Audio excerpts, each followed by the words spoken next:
বিদায় হজের মর্মবাণী।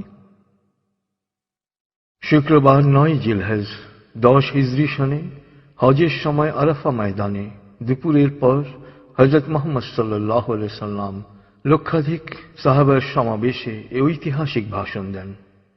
হামদ ও সালার পর তিনি বলেন, হে মানুষ, তোমরা আমার কথা শোনো।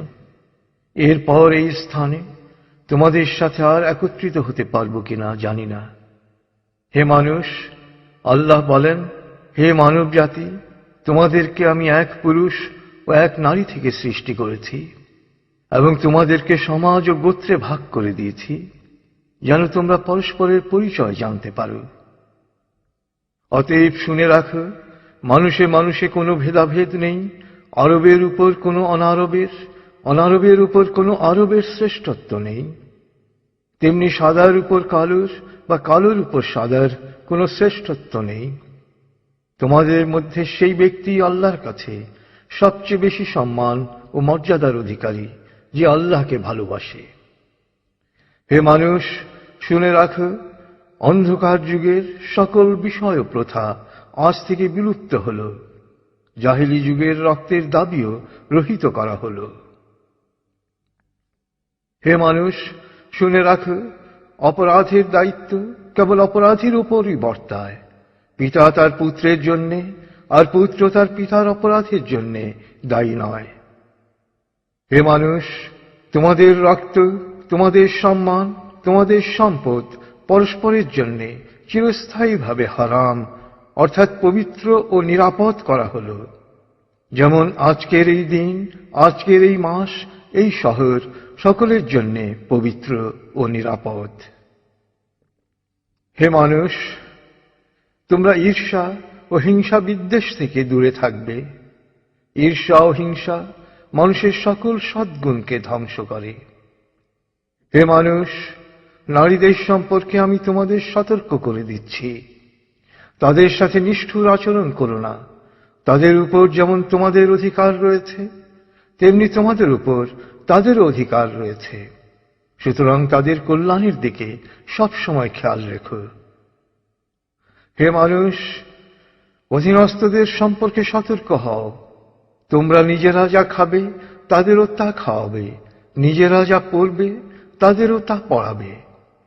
শ্রমিকের শরীরের ঘাম শুকানোর আগেই তার মজুরি পরিশোধ করবে।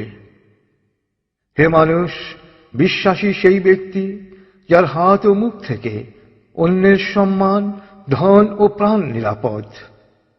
সে নিজের জন্য যা পছন্দ করে অন্যের জন্য তাই পছন্দ করে। হে মানুষ, বিশ্বাসীরা পরস্পরের ভাই। সাবধান, তোমরা একজন আরেকজনকে হত্যা করার মতো কুফরি কাজে লিপ্ত হও না। হে মানুষ, শুনে রাখো, আজ হতে বংশগত শ্রেষ্ঠত্ব বা কৌলীন্য প্রথা বিলুপ্ত করা হল। কুলীন বা শ্রেষ্ঠ সেই যে বিশ্বাসী ও মানুষের উপকার করে। হে মানুষ, ঋণ অবশ্যই ফেরত দিতে হবে। বিশ্বস্ততার সাথে প্রত্যেকের আমানত রক্ষা করতে হবে। কারো সম্পত্তি সে যদি স্বেচ্ছায় না দেয় তবে তা অপর কারো জন্য হালাল নয়। তোমরা কেউ দুর্বলের উপর অবিচার করো না। হে মানুষ, জ্ঞানীর কলমের কালি শহীদের রক্তের চেয়েও মূল্যবান। জ্ঞান অর্জন প্রত্যেক নরনারীর জন্য ফরজ, কারণ জ্ঞান মানুষকে সঠিক পথ দেখায়। জ্ঞান অর্জনের জন্য প্রয়োজনে তোমরা চীনে যাও। হে মানুষ, তোমরা তোমাদের প্রভুর ইবাদত করবে, নামাজ কায়েম করবে, যাকাত আদায় করবে, রোজা রাখবে, হজ করবে আর সংঘবদ্ধভাবে নেতাকে অনুসরণ করবে। তাহলেই তোমরা জান্নাতে দাখিল হতে পারবে। হে মানুষ, শুনে রাখো, একজন কুশ্রী কদাকার ব্যক্তিও যদি তোমাদের নেতা মনোনীত হয়, যতদিন পর্যন্ত সে আল্লাহর কিতাব অনুসারে তোমাদের পরিচালিত করবে, ততদিন পর্যন্ত তার আনুগত্য করা তোমাদের অবশ্য কর্তব্য। হে মানুষ, শুনে রাখো, আমার পর আর কোনো নবী নেই।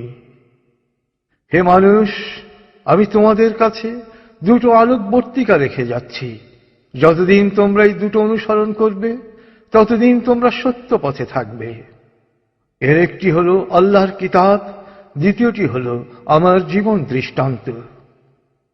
হে মানুষ, তোমরা কখনই ধর্ম নিয়ে বাড়াবাড়ি করো না, কেননা অতীতে বহু জাতি ধর্ম নিয়ে বাড়াবাড়ি করার কারণে ধ্বংস হয়ে গেছে। হে মানুষ, প্রত্যেককেই শেষ বিচারের দিনে সকল কাজের হিসেব দিতে হবে, অতএব সাবধান হও। হে মানুষ, তোমরা যারা এখানে হাজির আছো, আমার এ বাণীকে সবার কাছে পৌঁছে দিও। এরপর তিনি জনতার উদ্দেশ্যে জিজ্ঞেস করলেন, হে মানুষ, আমি কি তোমাদের কাছে আল্লাহর বাণী পৌঁছে দিয়েছি? সকলে সমস্বরে জবাব দিল, হ্যাঁ।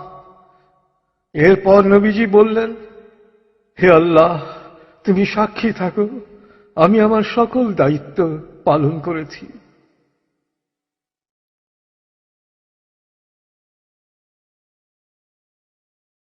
রাসূলুল্লাহ সাল্লাল্লাহু আলাইহি সাল্লামের উম্মত হিসেবে আমাদেরও দায়িত্ব তার এই শেষ বাণী সবার কাছে পৌঁছে দেয়া। আল্লাহ আমাদের সবাইকে এই দায়িত্ব পালন করার তৌফিক দান করুন। আমিন।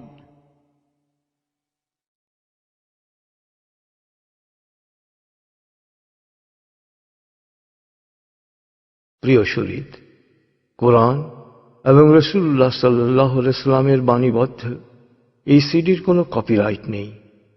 সিডিটি কিনে বা কপি করে যত খুশি বিতরণ করতে পারেন, শেয়ার করতে পারেন ইন্টারনেটে, ইমেইলে অ্যাটাচ করে পাঠাতে পারেন বন্ধু বান্ধব ও পরিচিতদের কাছে।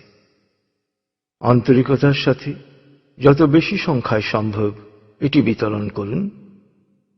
নবীজির অনুসারী হিসেবে আপনিও তখন বলতে পারবেন, হে আল্লাহ, আমিও আমার দায়িত্ব পালন করেছি।